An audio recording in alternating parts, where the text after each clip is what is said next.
What's up, y'all? Welcome back to Big Mama's TV, where we discuss everything culture related.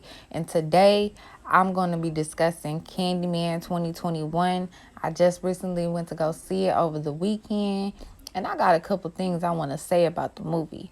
But before we get into that, please make sure you like, share, and subscribe to this video. Subscribe to my channel, and let's get into it.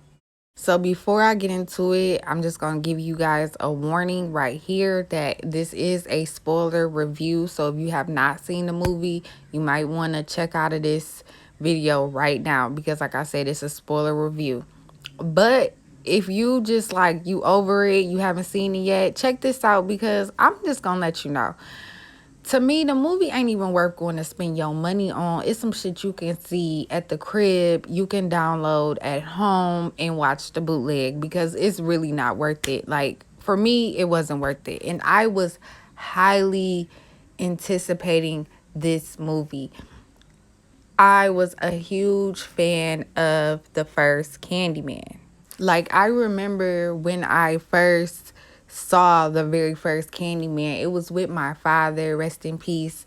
My dad is a big horror fan, so he was trying to scare the hell out of us kids, and he hooked up the surround sound. So, you know, if you saw the first Candyman, Tony Todd's voice is already kind of like I don't even know how to describe it. It's deep, it's loud, it echoes, it's scary, it's haunting. So imagine that in a surround sound, like coming out of surround sound. So it scared the shit out of me. Like, I believe that I peed on myself being awoke because I was scared to go to the bathroom. Like, I did not want to go to the bathroom at all. I felt like the mirror was staring at me.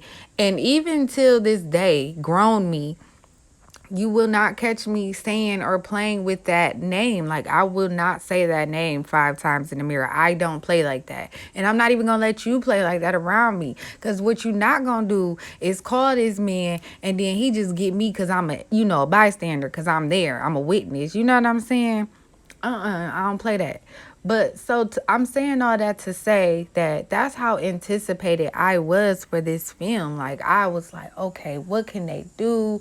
I saw the second and third installments. I actually really liked the second one, the second Candyman that came out back in the day growing up. Older me realizes that it's not a good movie. So, you know, that it is what it is. But I was really anticipating this movie. So, 2021's Candyman was directed by Nia Decosta. She also co-wrote the screenplay by Jordan Peele. So, a lot of people think this is Jordan Peele's movie. This is Nia Decosta's baby. But he also produced it. It came out from his movie production, whatever you want to call it, studio or whatever, Monkey Paw. He distributed it, but you know, this is her baby. And her other known work outside of this is a movie called Little Fires. I haven't seen it, but I know someone who did, and they told me that it was good. I trust their opinion. And I also know that she will be directing the Marvels for Marvel that's coming up later. So what I want to say before I get into this is congratulations to her, because she is the first Black woman to have a #1 movie over the weekend for the domestic in the domestic box office. So shout out to her. You know, that's dope as hell. We need more female directors, more Black female directors, more Black directors, period. So shout outs to her. Visually, this movie was flawless. When I say the movie was shot flawlessly, I mean, like, I'm not like a movie critic like that. Like, I love movies and I love to critique them in my own way, but I'm going to say I'm not a professional. But I could tell when something was shot pretty good. Like, you could tell she has an eye for directing and choosing different shots and the colors that she used and choose the outline. You know, it was really shot beautifully. And I caught little things that she did. Like, for instance, if you are a fan of the first Candyman, you notice that how the movie even comes on is it shows the Chicago city from the skyline. So it's like traveling through the sky. Wherein Nia DaCosta's Candyman she shoots it from the ground. So it's still showing you Chicago, but from the ground, which is really cool. The only thing that I didn't really like about it was that a lot of the buildings looked at CGI. Like, she didn't take a camera like the director Bernard Rose did on the original Candyman and actually shoot Chicago. She did some CGI and kind of CGI'd the buildings, which it looked kind of cartoony, but it still was like an ode to the original. So I liked it. I like that part about it. Also, the acting was good, but I feel like it could have been better if the dialogue was better. And so, with that being said, I did not like the dialogue in this movie. I didn't like not I what they were saying within the conversations, like how they were saying it to each other, what they were saying to each other. I just a part of me felt like people don't talk like that. Not everything in this movie, not all the time did it feel like that, but I got a feel from that. Like in certain scenes is a scene when it's a big a big reveal at the end of the movie that I'll talk about later, but it was with child actors, and I felt like it wasn't scary because the acting wasn't good. The dialogue wasn't good. What you wrote for them to say, it wasn't good. It just wasn't good. It was just, I just hated the dialogue. I wish it was better. I wish just we could feel it more. So that's what I got to say as far as the acting. But the acting was good. Yahya Abdul Mateen played Anthony, the main character in this movie, and he did a good job, like, for what he got. I actually felt like the character that had the most impact as far as acting and being able to feel was more of the girl who played his girlfriend, Brianna. Her name is Tiana Paris. She was a phenomenal actor through this movie. I feel like she gave what needed to be gave. Yahya Abdul Mateen, I wish he had more to work with because he is a great actor. Like, I've been peeped him from since the Get Down. So like I've been knowing about Yahya, and I just wish he was given more because this could have been a phenomenal movie, and instead we got crap. Okay, so if you still here with me, let's take a little hot second real quick. Make sure you like, share, and subscribe. And let's keep it moving because now I'm about to get into the meat and potatoes. What I don't like. What I don't like is really the whole thing. I'm not going to lie. I wanted to like this movie so bad. I couldn't wait for this movie and it was just terrible. Like, so many plot holes. So many it just didn't make sense. The guy who they got to be the main Candyman in this movie. Let me show y'all this dude. Look at this. Okay, I'm not gonna trip. Like, he could have been scary. So this is where the spoilers click in. I'm not gonna go play by play the whole movie, but I'm gonna let you know some stuff. So there's a scene in the beginning of the movie, a flashback scene where one of them the bad child actor that I told y'all about, he goes to the laundry room, one of those laundry rooms that be like at the bottom of apartment buildings and stuff. I don't mess with those. I don't mess with those. My apartment had one of those. I went to the laundromat, okay, because that's the Candyman laundry room. I was calling it that before this movie because I don't play with stuff like that. You're not about to catch me down there. Anyway, but it's the scene where he goes down there to do laundry, and it's a big crack hole in the wall. If y'all noticing too, I am trying so hard not to cuss because I am getting demonetized, and I'm slowly but surely learning about this YouTube and what I can and cannot do. So bear with me. This is a PG-13 review. But anyways, there's a big hole in the wall, you guys. And he comes out the hole giving candy. Now, I ain't gonna lie, that's some creepy, scary stuff. Like, I would have just, that would have creeped me out, right? When he comes out the wall, right? He's humming some kind of like Negro spiritual, because that's what it sounded like to me. But that's all we get from him, and he's smiling. He has a prosthetic hand, and one of his hands is prosthetic with like two little hook claws, skinny little hook claws, and then he's holding candy in the other. That is scary as shit. He has this yellow coat or beige with the fur around it, whatever you want to call it. It's creepy. But you guys, we literally don't get nothing from him, meaning as in his character. He doesn't say a word throughout the whole movie. Whenever he would pop up, you would hear this like breathing, uh not grunting, but kind of just like loud breathing, like asthmatic kind of breathing when he would pop up. And it just was like weird, not scary at all. Or he'd be smiling, but that's about it. He had no character to him. And the original Candyman, Tony Todd, definitely had character. What made the original so scary is that Tony Todd had character. That Tony Todd, when he showed up and you heard his voice, that alone was scary. He didn't even have to be around you. You could hear his voice and get scared. You know what I'm saying? It was just like the aura, the presence was scary. He was haunting. That's what scared me when I was younger. For me, it was, first off, I saw a scary person that actually looked like me, meaning he was black. We could watch Scream and Freddy Krueger and all that stuff. Presumably, those are white killers. You know what I'm saying?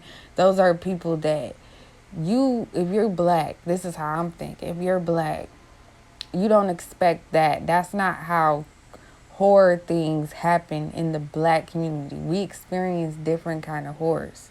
So when Candyman came, it kind of really touched, I feel like, the little black kid, because he was black, and that's more accessible for us to believe, like, he will come get your ass. And then he was in the hood, and in our mirrors, we got mirrors everywhere. You know what I'm saying? That was scary to me. And this, what they gave us, y'all, it just wasn't scary. So another thing that I really didn't like was that they gave away entirely too much in the trailer. And what I mean by that is, if you paid attention to the trailers, once we were able to put together that the main character's name was Anthony, and then we see Vanessa Williams in the trailer, we were able to put together that, hey, this may be the son of Vanessa Williams, who was in the first one, and the second one all grown up. And once you were able to put that together, you kind of put together the plot. Hey, Candyman's coming for him. But a lot of things just didn't make sense. And it's so many plot holes. It's just, there's a point in time where Anthony gets infected by a bee sting.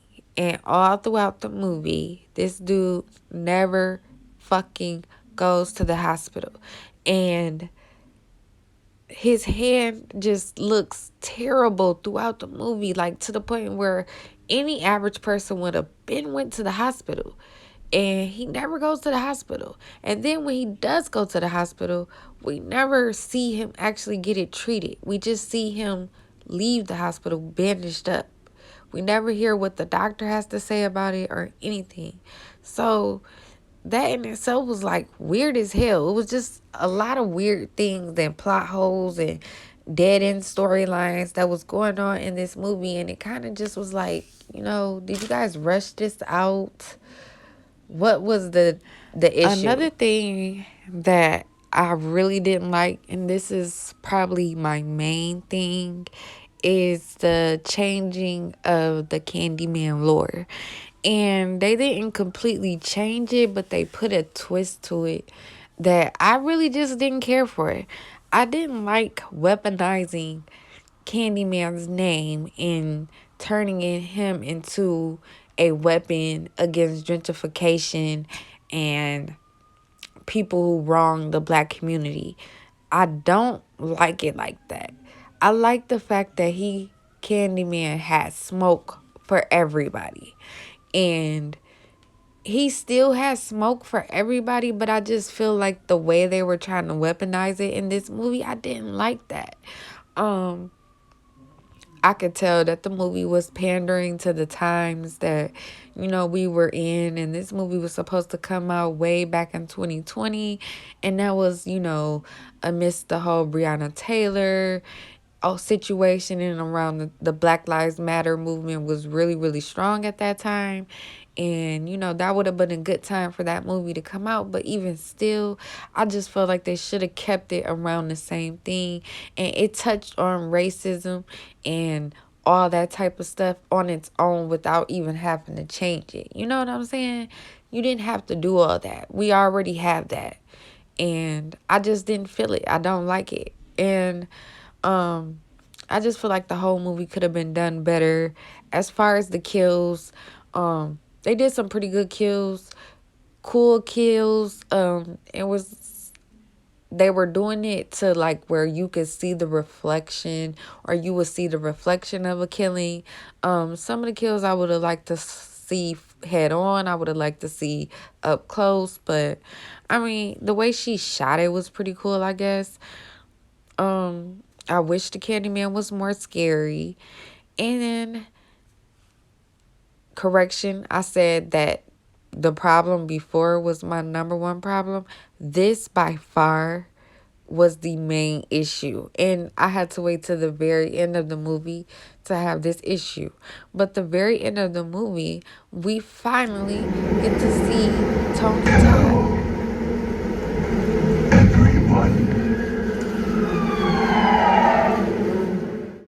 Now, honestly, y'all, what the fuck was that? What was the point of putting Tony Todd in the movie if you was gonna de-age him? I don't get it. To me, that's a plot hole.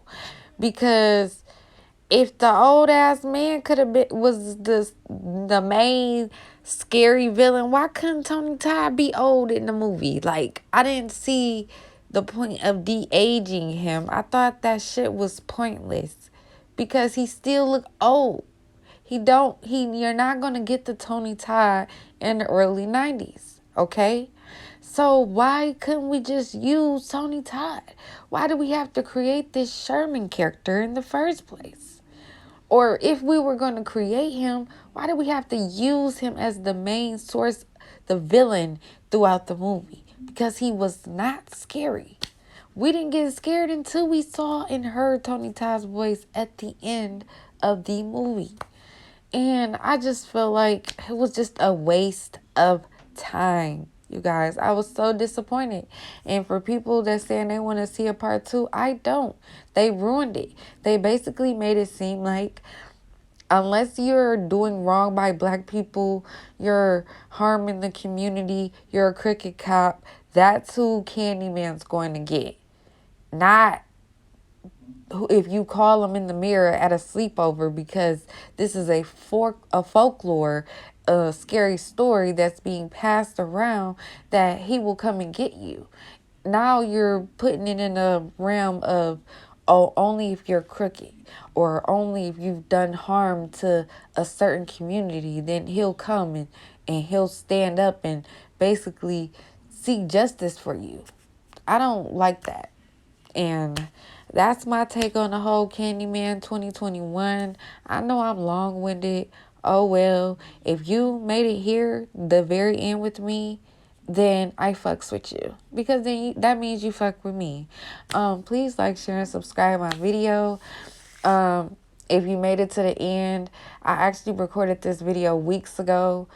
Or the weekend that this movie first came out. I'm actually finishing this video weeks later, and that was just me sitting on this video. So I hope you guys appreciate my commentary, and please just continue to listen to my channel. Make sure you subscribe. I'm out.